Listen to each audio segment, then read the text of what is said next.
The research under consideration compares the earnings of individuals who are born in the country of concern with those who are migrants or who are not born in that country. And we're focused on the Commonwealth Caribbean economy of Trinidad and Tobago, and we're focused on the end of the 20th century. I should tell you that there is a limited amount of research on this topic, and that's why we think it is expedient for us to undertake this study at this time. There is some work coming out of the Economic Commission on Latin America and the Caribbean that focuses on what is called the migrant stock within various economies in the Caribbean. And it takes UN data and tabulates the data. So the table you see here are extracted data coming out of that larger table for the entire Caribbean. I'm focusing on what are called the more developed countries in the Caribbean in this table, and I have identified 6 countries. CARICOM, by the way, stands for Caribbean Community and Common Market, and these are the more populated regions of the Caribbean that are also simultaneously at a higher level of economic development. The countries are arranged alphabetically. So you'll notice Bahamas is the first country, and the data in the first row says that the population in thousands in 1990 was 255,000. Again, these data are taken directly from the ECLAC source. And in the year 2000, it was 50,000 more, 49,000 to be precise, or approximate, whichever you prefer, 304,000. Of this, the migrant stock, those not born in the Bahamas, was 27,000 approximately in 1990 and 30,000 by 2000, for an increase of 3,000.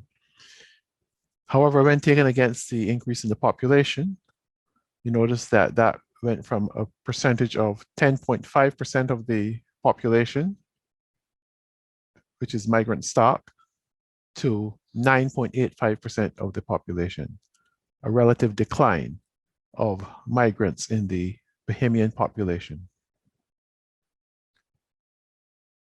The second country is Barbados. And if you look at the table, especially the last 2 columns, you'll notice that it's the only country in the table for which the percentage of the population that is of migrant stock actually increased between 1990 and 2000.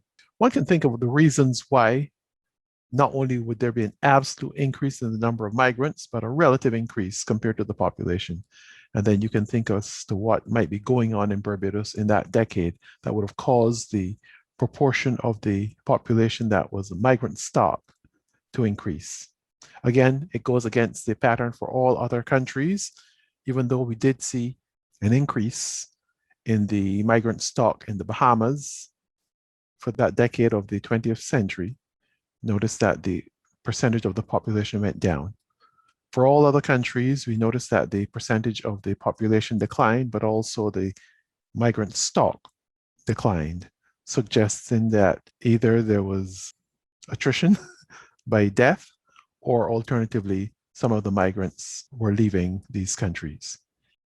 None of the changes seems particularly large, except when we get to Trinidad and Tobago. I think we see the largest decline in migrant stock in absolute terms for sure, but also in relative terms. A 1 percentage point decline, and no other region had such a large decline. The decline for the Bahamas was 0.6, closer to 0.7, I should say. The decline for Guyana was 0.2 of 1%. For Jamaica was 0.24 of 1%, a quarter of a percent. And for Suriname, it was 0.64 of 1%. So again, we see for Barbados, this increase of 0.8 of a percent. And for Trinidad, almost 1 percentage point decline in the migrant stock, which is interesting because the article is going to focus on Trinidad and Tobago, and it's suggesting that as the migrant stock declines in absolute and relative terms, that maybe there is not another opportunity to undertake a study such as this. What makes Trinidad and Tobago interesting is that the data collection includes ethnic groupings, and the recognition of born in or born outside of Trinidad and Tobago. So we get two useful variables here, what we call in-migration, and we also get ethnic grouping. That said, let us take a look at what I call table 1 here. And this table shows the proportion of the working population, the proportion of the working population by ethnic grouping and sex of those who are born outside of Trinidad and Tobago. I'm going to start with the overall numbers in the last row. And the data show that 6% of females in the working population in Trinidad and Tobago for the time period under analysis was individuals born outside of Trinidad and Tobago, whereas for males it was 4%. 4% of males were born outside of Trinidad and Tobago. The breakdown by ethnic grouping is more interesting because it shows that for individuals who identify as, let's say, Afro-Caribbean, that the percentage of the working population that was of immigrant stock was 10% for females and 7.4% for males. These are sufficiently high enough numbers, and they compare with what we saw earlier. When we looked at the data for the Bahamas, we saw 10% of the population of migrant stock. And when we look at those data for females, African females of African extract, we see that the portions that were of migrant stock in the working force was 10%. So we get a number that's comparable to the highest number in our table.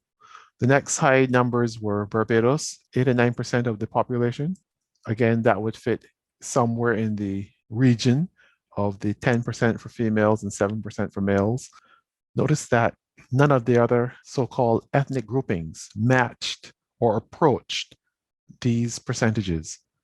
Those who identified as mixed ethnicity, 5% of males and 5% of females were born outside of Trinidad and Tobago, and those who identified as Indian, 1% of females and 1% of males born outside of Trinidad and Tobago.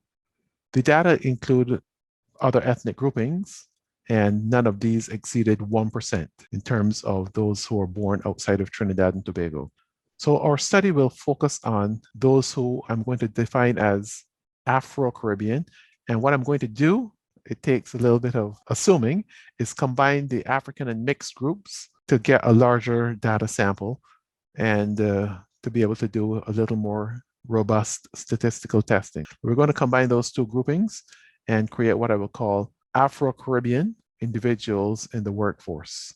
Because the splitting up of the data creates smaller samples and therefore you get statistical reliability issues, I'm going to combine males and females when we do the analysis so that we're going to make the assumptions that there's a gender blind return to each aspect of human capital or whatever other variables we include in our regression analysis. And we're going to drop all the other groupings. We're only going to take African and mixed, combine those two, and combine male and female to get a sense as to what is going on in some aggregate sense for what I will call Afro-Caribbean people in the Trinidad and Tobago working population. Again, it's not the overall population. You have to be actually working in order to end up in the sample. So if you're unemployed, you will not end up in the data that we're analyzing because the ultimate dependent variable that we're going to focus on is income. And we want to ask the question, is there a difference in rates of remuneration across immigrants and natives or individuals born outside of Trinidad and Tobago and those born inside the country? Now, it is very likely that individuals are Trinidadian who are born outside, and unfortunately, our data don't allow us to tease out citizenship or nationality. It just works with place of birth, and that's what we're going to proxy for immigrant status. Again, there's no perfect measure here, but that's how we're going to proceed. So again, I think we understand what's going to happen. We're going to combine African and mixed. We're going to combine male and female, and we're going to undertake the analysis based on place of birth, which we will use to measure immigrant versus native. Table 2 shows the means of select characteristics of this grouping, African and mixed working population, by national status. Again, I label them nationals and immigrants. Again, you'll remember it's born in Trinidad and Tobago, born outside of Trinidad and Tobago, They need not be immigrants in terms of their own status. It could be a child who was born to parents who were studying outside of Trinidad and Tobago. The first row suggests that 3 out of every 5 native born in the sample are males. Among immigrants, it's more like 50% of those who are working are males. I think that is significant enough for us to spend some time discussing it, but we see that first difference, that an individual born outside of Trinidad and Tobago is more likely to be a working female than someone born in Trinidad and Tobago. If the variable were female, it would say 39% of those in the sample who were born in Trinidad are female, and 47.4% of those who were born outside of Trinidad but are in the working population of Afro-Caribbean heritage are female. We would state, therefore, that a female born outside of Trinidad and Tobago is more likely to be in the workforce than one who is born in Trinidad and Tobago of Afro-Caribbean stock. What this seems to suggest is that if you in-migrate to Trinidad and Tobago as a female, you're more likely to do that for work purposes, and therefore more of the in-migrants are working females versus native-born women who may be more likely to receive other benefits from the economy. Again, you're working, so we're saying that a working individual who's native-born is more likely to be male, and the female might be stay-at-home, or there might be some other explanation. In fact, one of the things we will see is that as you look at the second variable, age, that the working Afro-Caribbean nationals are about almost 10 years younger than the immigrants.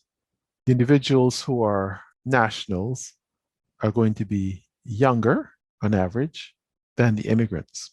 What that would suggest is that an immigrant is likely to stay in the labor force longer, so there's more security in terms of those who are native born than those who are of immigrant stock.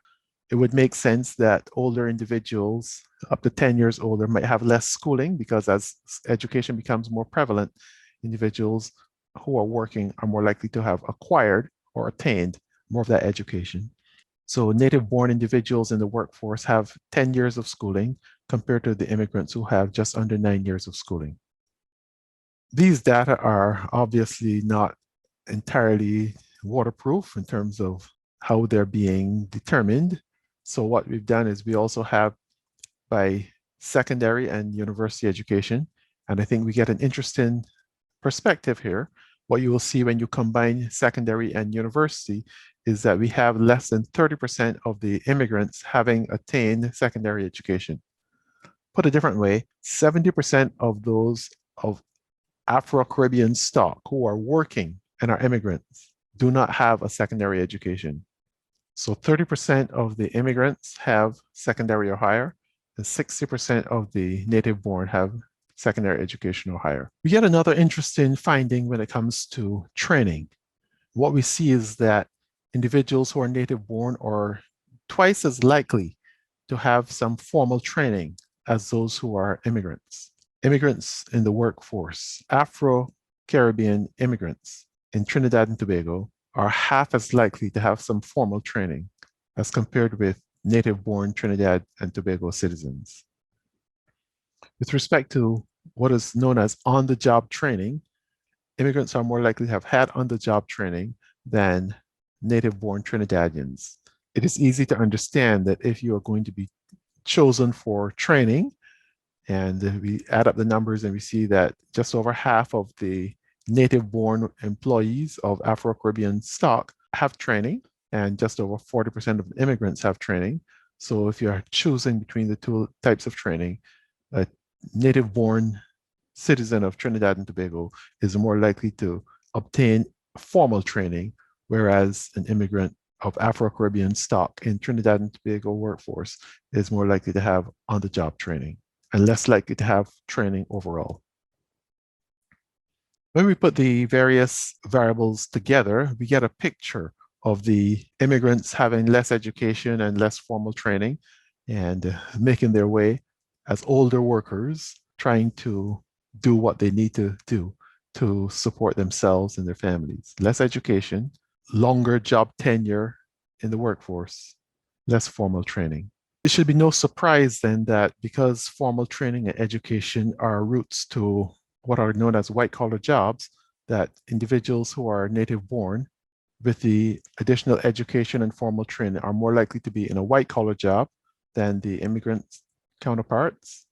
And again, if we view that this represents individuals who are immigrant to the economy as adults, then you would hardly expect that individuals who come into the Trinidad and Tobago economy as adults are as likely to get a job in what is known as the government sector as a native born Trinidad and Tobago citizen.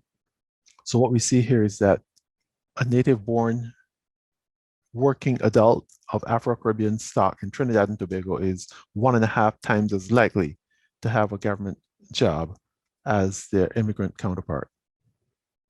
When we go back to the age variable and see that the average individual of Afro-Caribbean stock working in Trinidad and Tobago, native born, is 10 years younger than their immigrant counterpart, it is not surprising that those married among this younger group, 1/3 of them are married versus 41% for the immigrant grouping.